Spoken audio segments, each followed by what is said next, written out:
Wilson Morales, Black from TV. Hey, folks, how's it going? Hi, Hey, good. How you Wilson. doing? I'm going to start off with you in terms of Alex, playing Alex. What goes into the mindset of her being batshit crazy?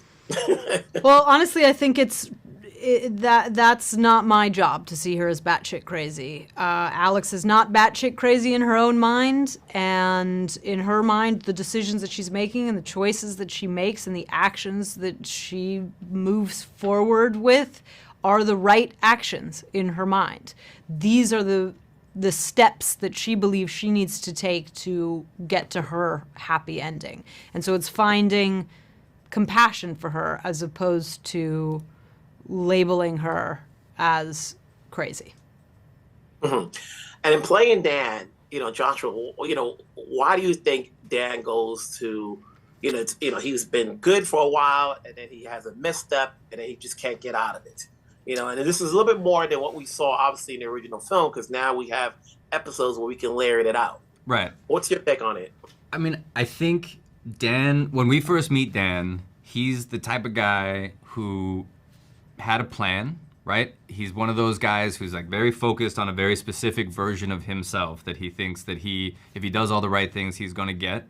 He is a white man who was raised in an affluent family, who was given the perfect education, who was given an amazing work opportunity right out of school, who met the woman who fit the picture, who he cared about and who shared his vision.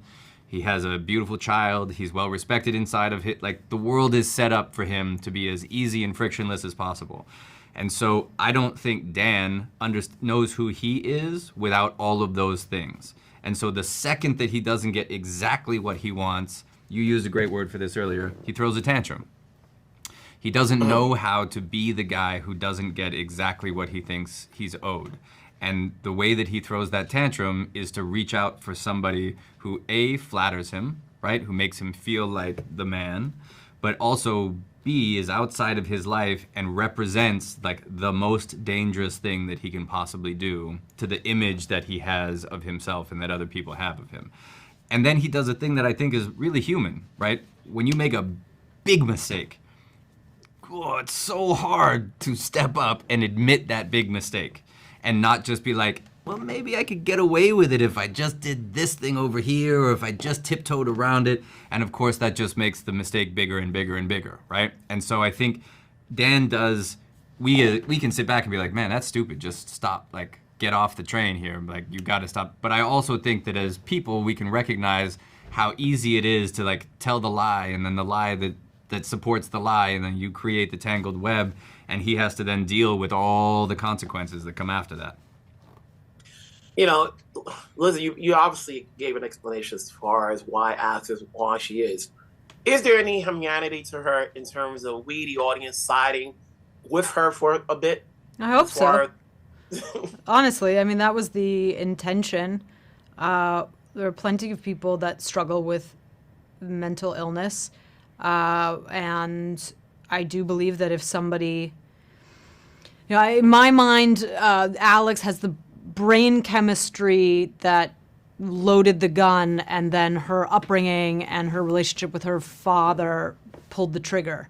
If somebody was there to look out for her, clearly she had issues from a young age, if somebody was there to help her, I think that things could have gone very differently for everybody.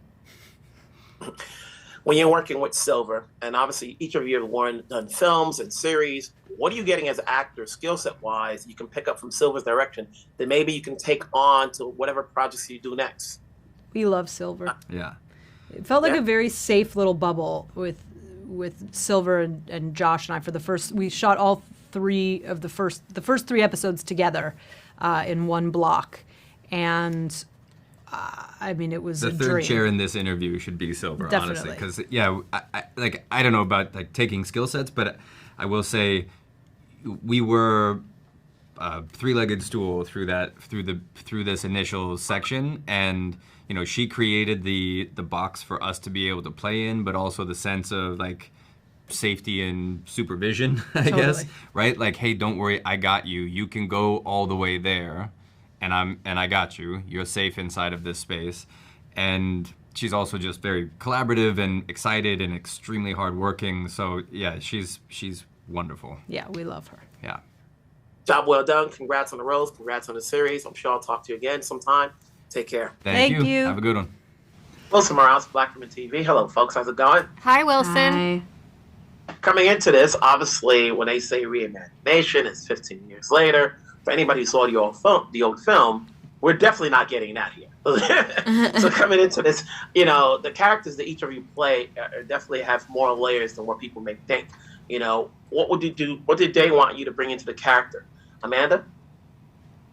I think in the movie's so brilliant, but I think in the movie maybe it's Alexandra felt like it was worth revisiting and the characters a little bit because they were a little bit stereotypical. Like Beth is like the lovely, beleaguered suburban housewife, and Glenn Close's character Alex is like the sex-starved, sex-crazed maniac, stalker, homewrecker, and a little bit of a Madonna horror thing going on. So I think Alexandra wanted to upend that a little bit and make Beth a little bit more interesting, and certainly revisit the Glenn Close character and give her a little bit more screen time and development and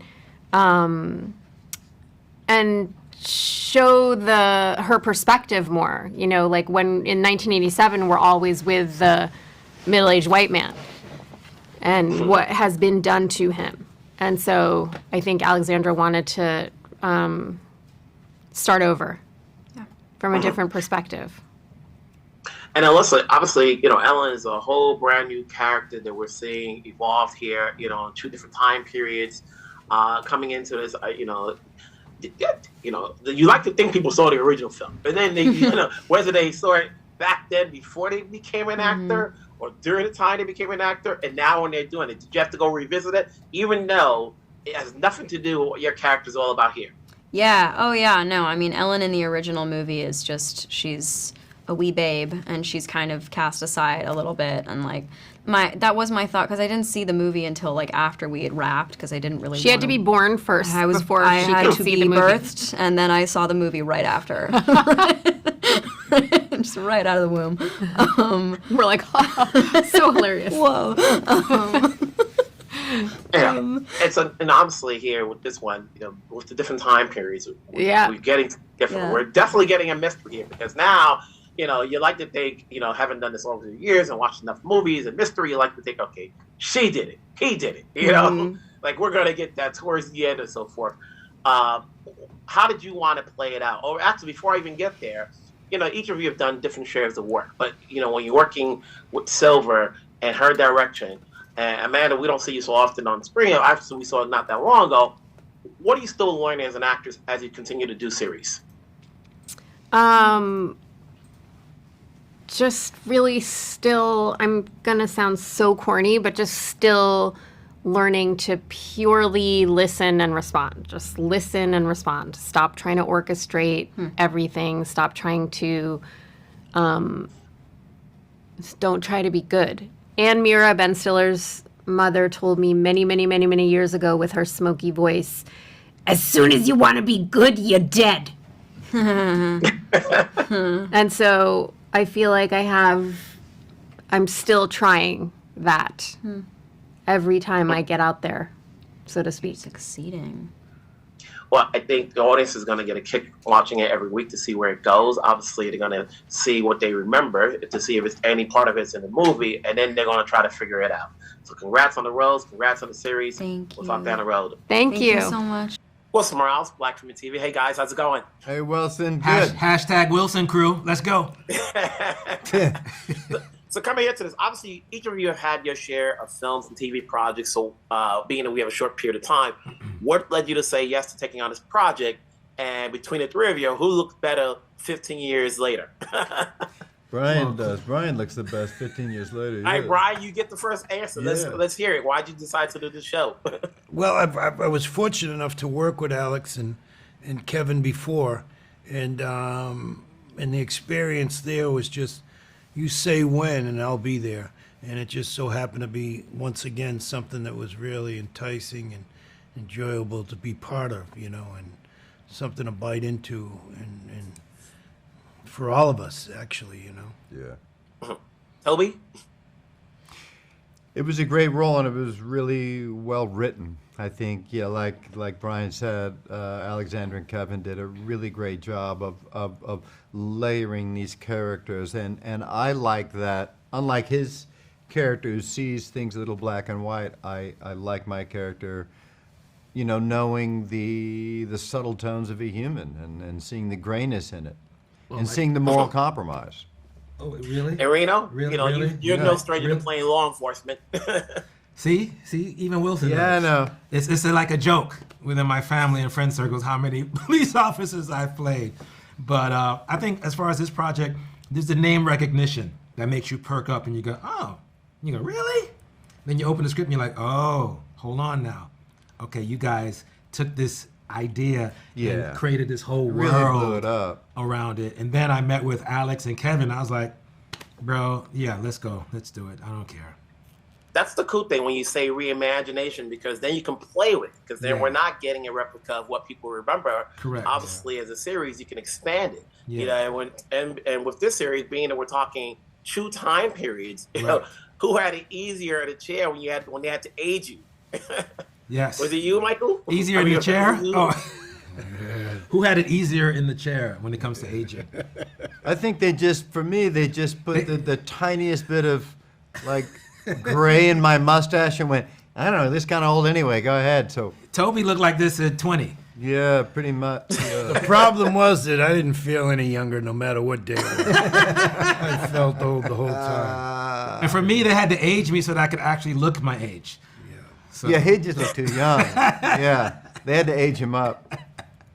When you do a series, and obviously when you're working with, whether it's a director, producer, or writer, actors can never stop learning. Is there anything that you're still picking up as actors as you do this series, even though you've worked for a number of years? Always. Reno? Oh, always. Yeah. I'm always. And then it's like playing ball, right? If you're playing basketball, whoever you're playing with, your game raises up, right? So I've known Toby for many years, and just a joy to get to act with him so many years later after we did our first thing together. Long time. And then to meet Brian for we didn't get to do any scenes in this show, but I can't wait to play, with him in some scenes. And you're constantly learning, and I'm always learning something new. I mean, that's the key of it is to keep learning no matter what you're doing, and we're in jobs that we're lucky enough to be able to just keep learning. If you're open to it. If you don't want to be open to it, then good luck. Yeah. All right. I appreciate the time. Keep it up. We'll talk down the road. Take care. All right. folks. Wilson, thank you, brother. Take care. Thank you very much. Wilson Miles from Black Film TV. Hello, folks. How's it going? Great. There we go. So whose idea was bringing up this little brouhaha and making it come to fruition at this point? It was Paramount's idea because they own the original movie, but they asked me if I wanted to do it, maybe because I have a background in sort of heightened storytelling.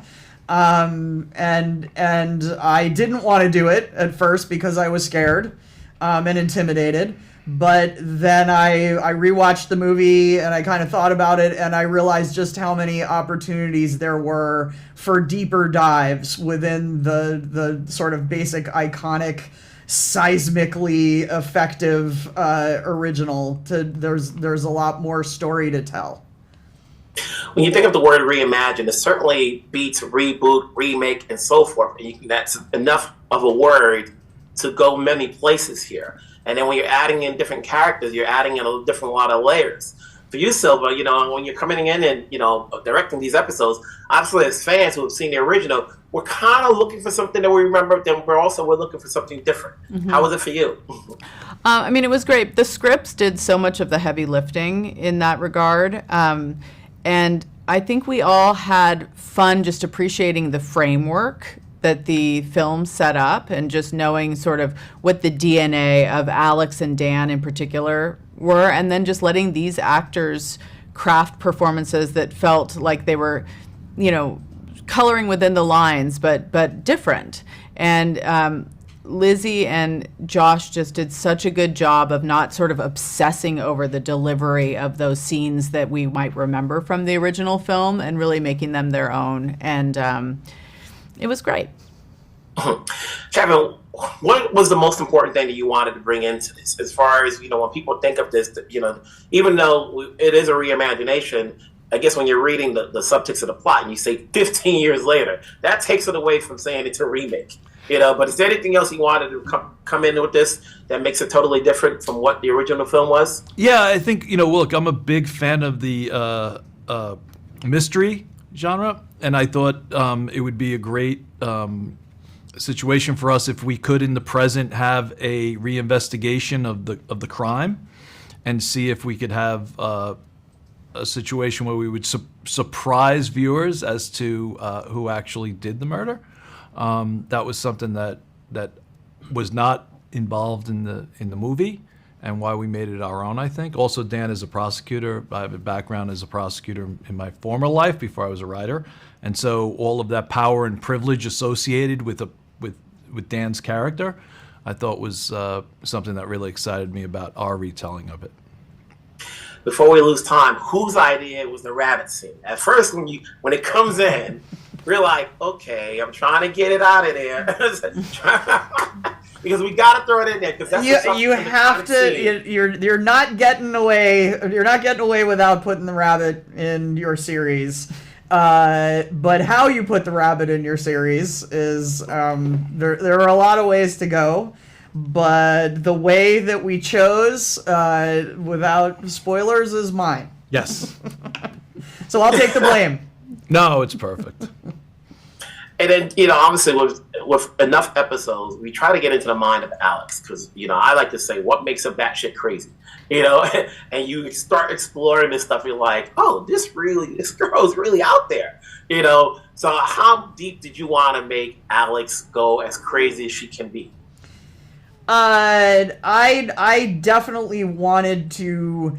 It's not linear in the way we tell it, but I definitely wanted to give as much information as possible to show you that when someone is struggling with the kind of mental health issues that she has, that not only comes from sort of environment and experiences, but also from genetics and the neurology that you're given by your parents that make your mind a place that is vulnerable to things like personality disorders, that comes from genetics first. So I wanted to give a sort of as holistic a picture of her life as possible to show how she was brought up and what that taught her about what love is and what secrets are. And she, to me, is a traumatized child who has become an adult who's trying to rewrite the ending.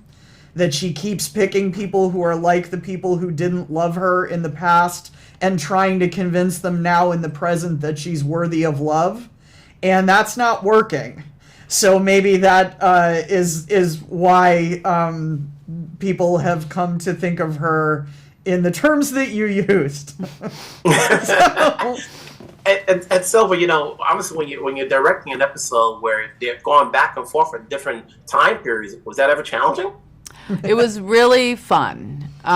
Playing with just even the physicality of Josh, for instance, in two time periods. We talked a lot about what his posture is. How does somebody go from gliding through the hallways and sort of, the king of his domain to somebody who's, been in prison, and what does that do? And he was so brilliant. He had so many great ideas. And then we also lensed it very differently, and the color palette is really differently. It was really important to me to create a language that hopefully effortlessly guides the audience into what time period we're in, because obviously there's some repetition with characters, without having to use some of the devices that we see a lot in TV. So it was fun. It was a great challenge. It's one of my favorite parts of the story.